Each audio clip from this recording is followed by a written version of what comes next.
Emosi yang tidak terkendali bisa membuat badai. Badai itu bisa membuat pernikahan hancur seketika. Walau itu hanya sebuah salah paham.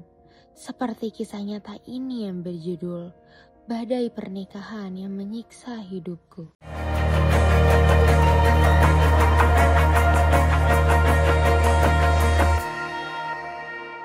Kisah ini dimulai dari keluarga kecil mereka yang baru pulang setelah liburan.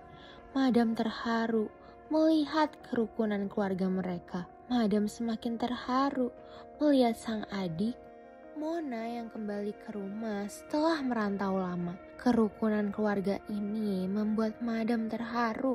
Tiba-tiba Besti, Naura mendapatkan telepon dari mantan kekasihnya. Jeffrey yang kesakitan. Ada-ada aja ya Besti. Naura yang menolong Jeffrey malah membuat dirinya dalam bahaya.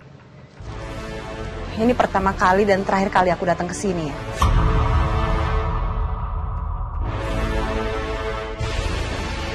Aku mau minum obat.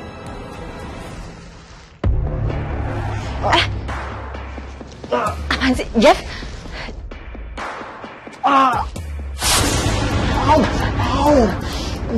Jeff, Jeff, kamu kenapa, Jeff? Sakit banget, aku gak tahan lagi. Ya ampun. Mereka gak tahu aja kalau ada sosok misterius yang mengabadikan momen itu. Rafli yang tahu jadi marah Besti. Benar-benar keterlaluan. Jeffrey hanya berpura-pura dan menjebak Naura sampai membuat Rafli salah paham.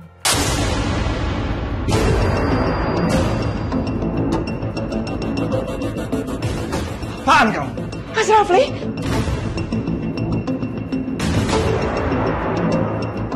Jadi begini, di belakang aku kamu hianatin aku. Mas, enggak Mas. Ini enggak seperti yang kamu lihat, Mas. Sayang, kamu akuin aja hubungan kita kalau kita ini udah balikan.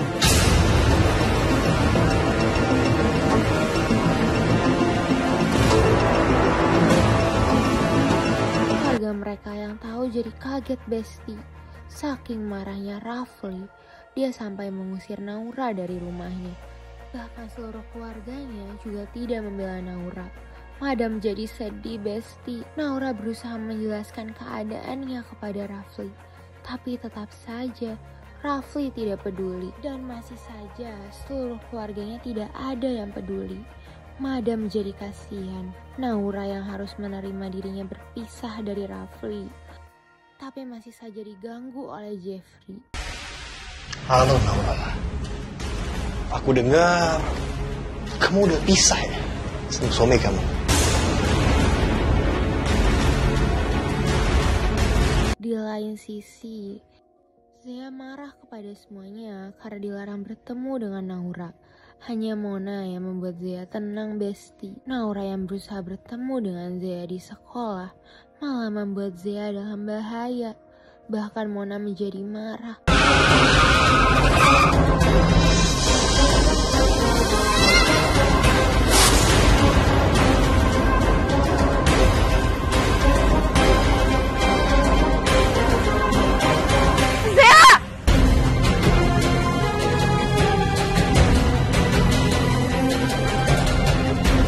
Astagfirullahaladzim. Ya Allah. Keadaan Zea yang memburuk membuat Naura semakin dibenci. Naura dituduh telah melakukan ini semua. Madam jadi gak tega melihat Naura yang terus-terus disalahkan. Melihat keadaan ini, Mona berusaha menenangkan Rafli. Mas, lepasin, Mas, apa-apaan Aku minta kamu pergi dari sini sekarang. Mas, aku ini ibunya Zea. Aku berhak ketemu Zea. Kalau kamu sayang sama Zea, kamu nggak mungkin selingkuh di belakang aku. Udah berapa kali Mas aku bilang sama kamu aku nggak pernah selingkuh. Aku nggak ada hubungan apa-apa sama Jeffrey. Udah berapa kali juga aku ngomong sama kamu kalau aku nggak percaya sama kamu. Ya ampun Besti. Tiba-tiba sang ibu melihat sosok misterius di kamarnya. Sampai-sampai sang ibu menjadi histeris. Betapa kagetnya sang ibu mengetahui dirinya yang divideoin Besti. Gak hanya itu Besti, sang ibu ketakutan karena mendapatkan teror. Sampai-sampai dirinya celaka. Ya Allah, siapa yang melakukan ini?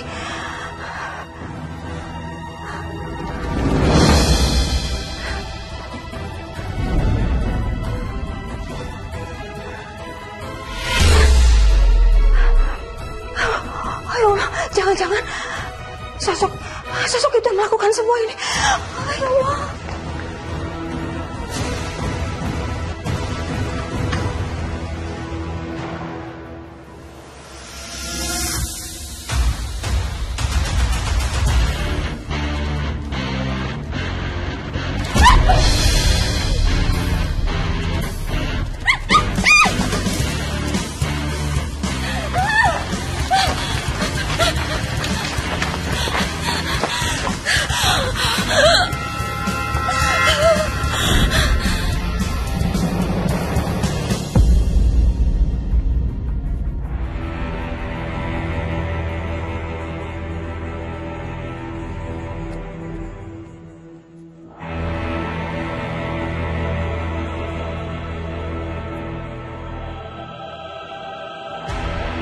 Rafli langsung ingin cari tahu siapa yang membuat sang ibu celaka.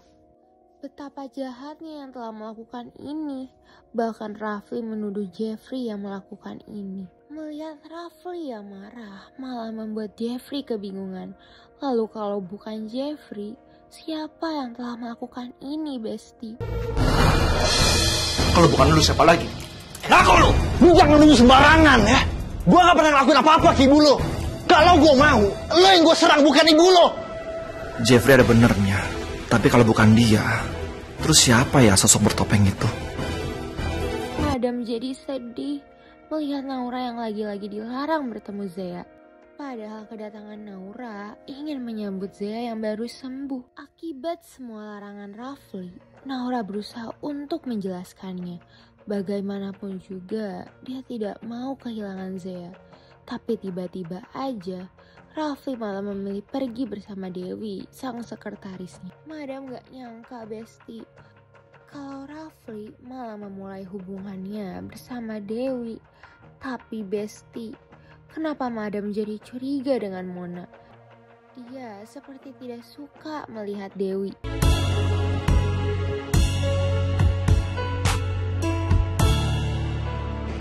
Ini kamu cobain capcaynya ya.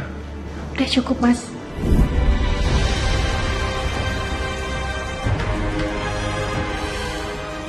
Mas, udah, Mas. Ini udah kebanyakan. Ternyata, Besti, Dewi juga mengalami teror dari sosok misterius. Sampai-sampai membuat dirinya tidak sadarkan diri. Benar saja, Besti. Sosok yang meneror Dewi adalah sosok yang sama, seperti yang meneror sang ibu. Siapa sosok itu, Besti? Kejahatannya sampai membuat Dewi meninggal. Rafli yang histeris berusaha ditenangkan oleh Mona.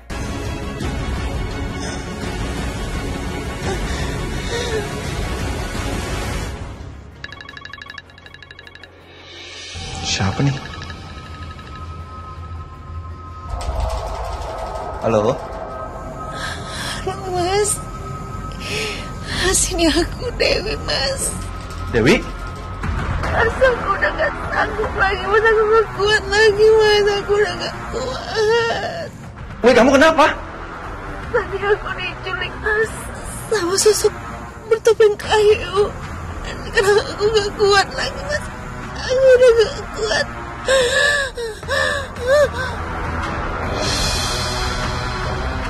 Wih. Dewi, halo? Wi, halo? Halo? Ini saya pemilik handphone ini. Mau ngasih tahu kalau Mbaknya udah meninggal, Pak. meninggal, Mas.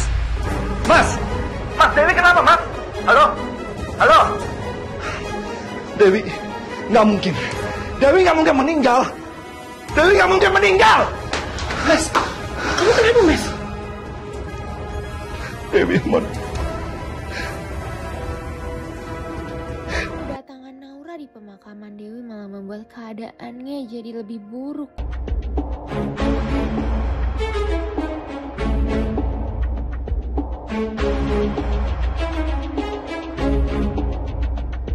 Kamu pasti senang kan Dewi itu meninggal? Dia Mas Raffi itu nggak move on dan kamu bisa balik lagi sama dia. Oh Besti, kepulangan sang ibu ternyata malah menjodohkan Raffi dengan Mona. Apalagi kalau mereka bukanlah saudara kandung. Kenapa Madam jadi curiga dengan Mona ya Besti? Benar saja Besti, ini semua adalah rencana jahat Mona. Madam gak percaya dan lagi-lagi Besti, sosok misterius itu akan meneror keluarga Rafli. Untung saja Rafli dan Naura lebih dulu menangkap dia.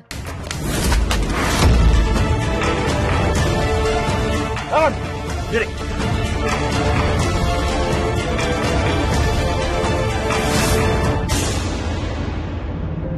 Rasakan Besti, Mona ketahuan oleh semuanya.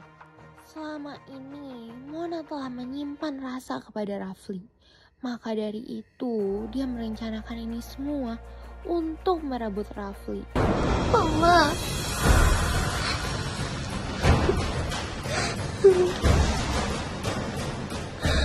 Udah Mama.